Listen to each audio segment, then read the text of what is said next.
So now to get the morning started, I'm going to invite up my colleague Jehan Benton-Clark, along with some folks from the Close to Home nonprofit, Jen McDonald and Marsha Brown, for some storytelling. Thanks. Well, good morning. I'm gonna try that one more time. Good morning. Good morning. So we are so excited this morning as we move into our discussion around finding common ground and getting things done, to have with us two storytellers with Close to Home, which was really around shining a light around the experience of homelessness and mobilizing people to create sustainable solutions. And this morning, Jen McDonald and Marsha Brown have decided to share with us this opportunity to hear a little bit of their story as we really think about what it means to understand this intersection between health, housing, and inequities. So I invite all of us to take a moment to really listen to what they're going to share with us. Marsha? Well, thank you. Thank you for having me. I wanted to, first off, just let people know that my story may be different, but homelessness is the same for everyone.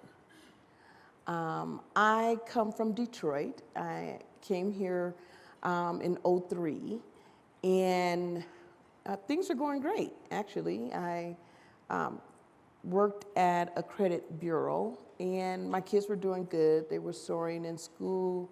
I mean, when you take that pulse and say how you're doing in life, things were going really, really well.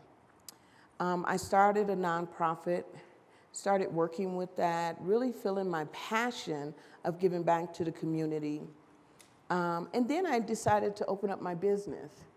While, aspiring to be a business owner, you dig in with both hands. How many of us run a business? Yeah? It's a few of us. Even if it's not our own, we run it. No, I'm just kidding. And so I was doing really well, right? My young man, I have two kids, I'm a single parent, and my daughter at the time was in middle school. No, I'm sorry, she was in high school. And my son was just finishing up his last year. He was out with some friends playing video games like most teenagers do. It just seemed like the pack of video game players, right? They go from house to house, get in the game, somebody got the better, whatever that thing is, and then they just go and you just throw food in the room and everybody is fine. You don't even know whose kids is in the house. You're like, hi, and they all call you mama, right? And so we're just like, okay, they're doing their regular thing. And this night, now they've gotten a little older, people are driving. That's a scary moment all by itself. How many parents do I have in the audience? Yeah? Okay, even if you have furry kids or you're a parent. And I got that phone call on a Friday night. My young man was not at home, and neither was my daughter. And it was that call with the 3 zeros behind it. And you're thinking, okay, where's people, right? You do this check. So my daughter was at her aunt's house. Yeah, okay. Answer the phone. It's a police officer from the hospital saying that my son was in a car accident. And you wait, but he's okay. And he goes on to say that the young lady did not make it. And so I was just froze. I suspect most parents is fearful to get that call on a Friday night, in the middle of the night. It's not raining, it's not snowing, it's a regular Friday night. And I've dreaded this for so long. So I get to the hospital, I'm not sure how, and my young man was, his elbow, he had a torn hip joint. He went from being martial artist, Muay Thai, all kind of karate and inspiring to have a healthy, energized life. This young man was fit. To not being able to use his left arm, he really resembled one that had a stroke. Emotionally distraught. It was his girlfriend in the car with him that did not make it. And what do you do? As a parent, how do you help a situation you can't help? The only thing you could do is be there, right? And we shine for that moment. We say, hey, as parents, I want to be there for my kid. I wanted them to know how much I love them and I support them through it all. Day 4, he's released from the hospital. He's not able to walk good, barely able to walk, mentally and physically. And I have to make that critical decision. I shut my business down and became a full-time caregiver. Had no idea what that meant.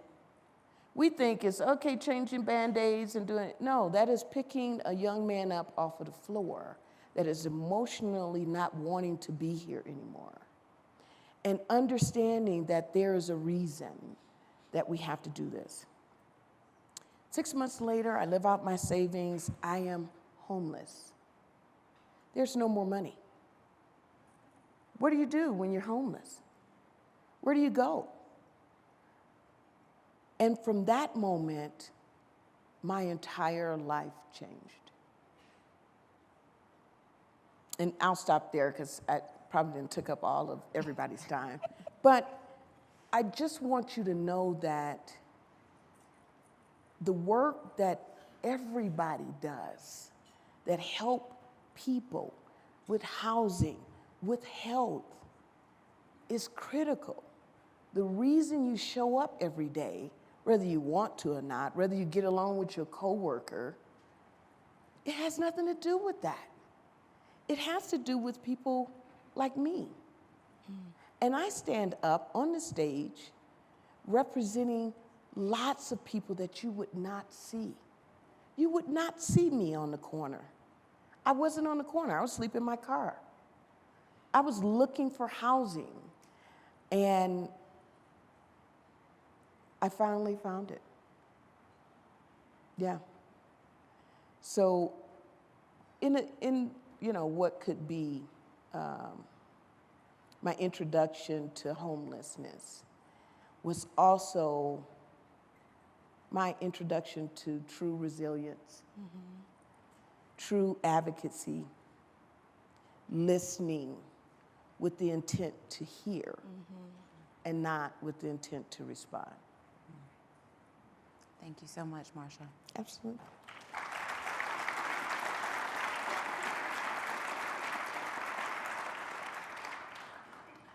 Jen, as we continue to really listen, and as Marsha just said, with the intent to hear, we invite you to share your story with us as well. Thank you very much, and thank you for allowing me to be here today.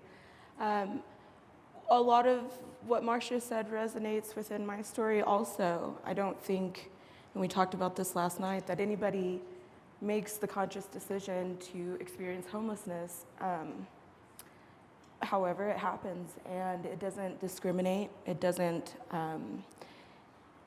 seek any specific sort of lifestyle or individual out. It is very unforgiving in that way. I moved out here, and I'm originally from Oklahoma, and I moved out here with my family in 2014 for a job. Back then I was in culinary, working as a cook, and had been offered a position out here.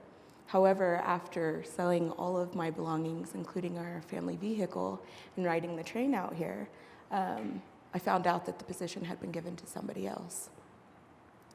So that left us in a pretty big pickle, right?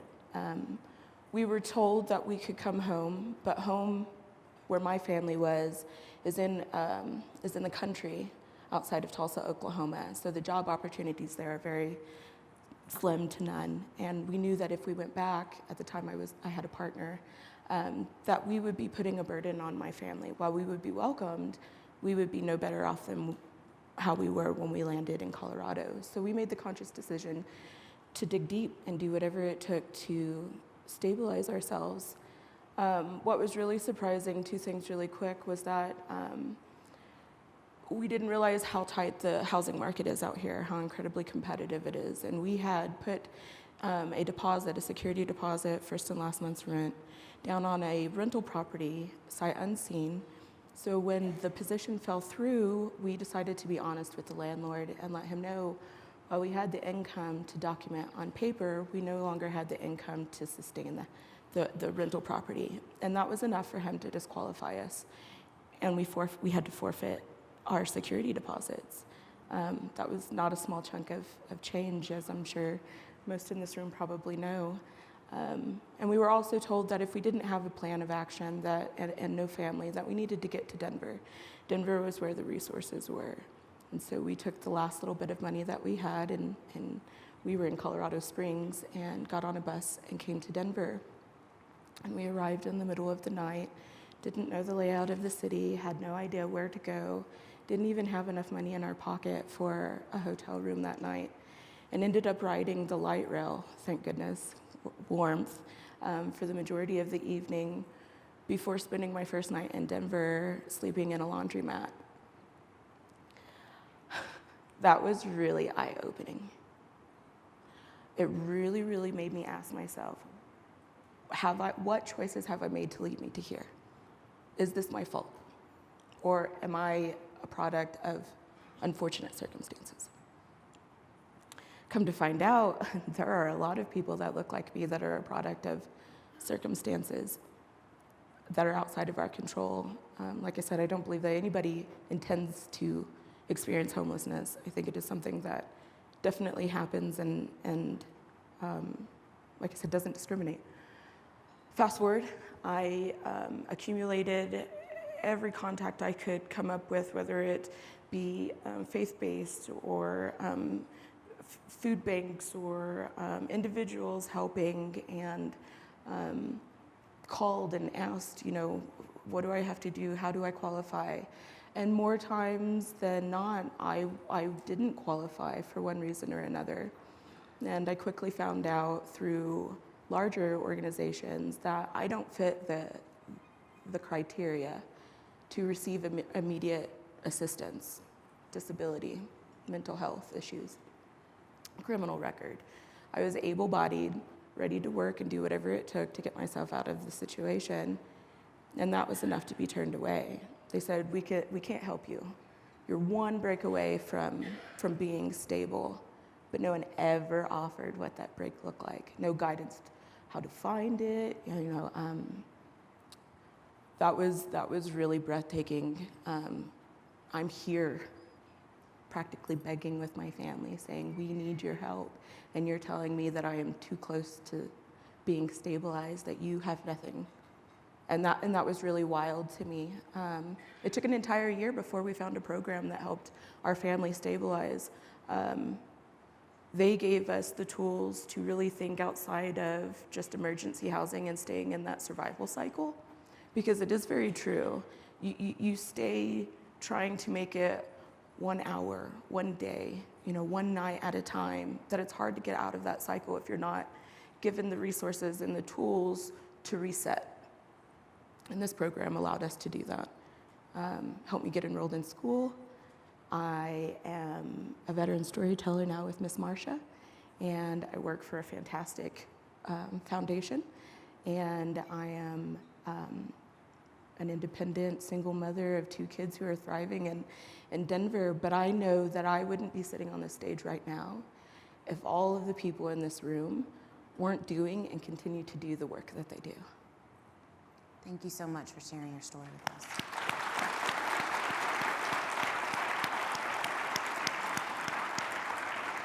So one of the things we talked about last night is, in order to really listen and to ask folks to share, to give us the opportunity to hear, we knew we wouldn't be able to hear your entire stories, given the time that we have. But given the audience and who's watching us on the live stream, what advice would you have for them about really taking time to listen and to have people share their stories with them? What should they know?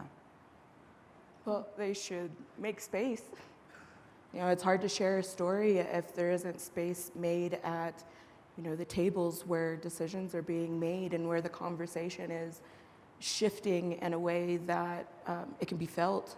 And I believe that because the space was made for me to share my story, that it allows me to hold the door open for the next person behind me. Absolutely. I think with given the type of work, given that we're talking about human beings who are totally different in every facet of the rainbow, right?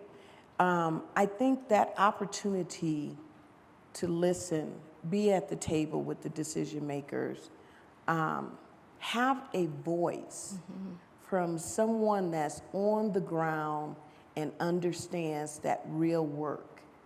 We can create policies and processes forever. But until you hear how someone like Jen spent a year, right, one step away from getting help.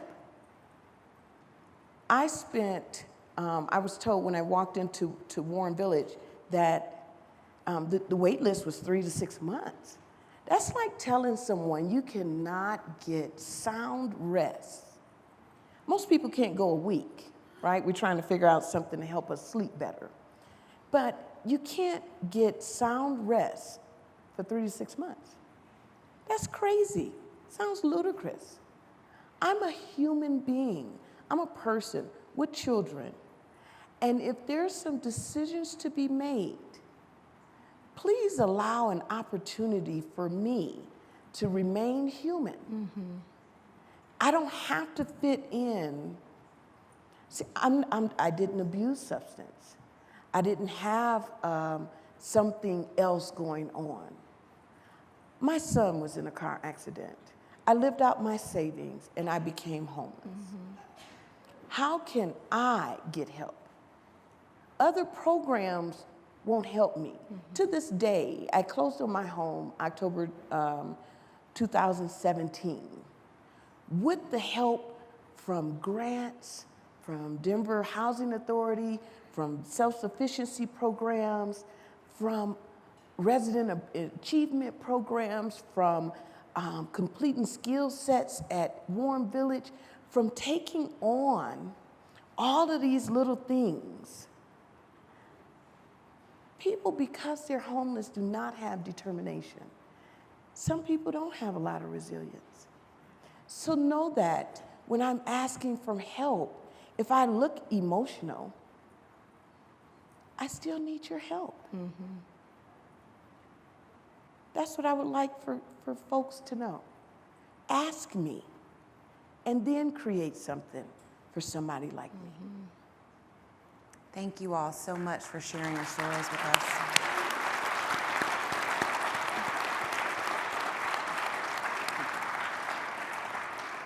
Again, we really thank you all for this opportunity for us to really listen, and we hope that everyone will continue to take what you just heard this morning as we move to the exchange sessions, which are outside of the doors. Really think about what it means to find common ground as we think about developing sustainable solutions.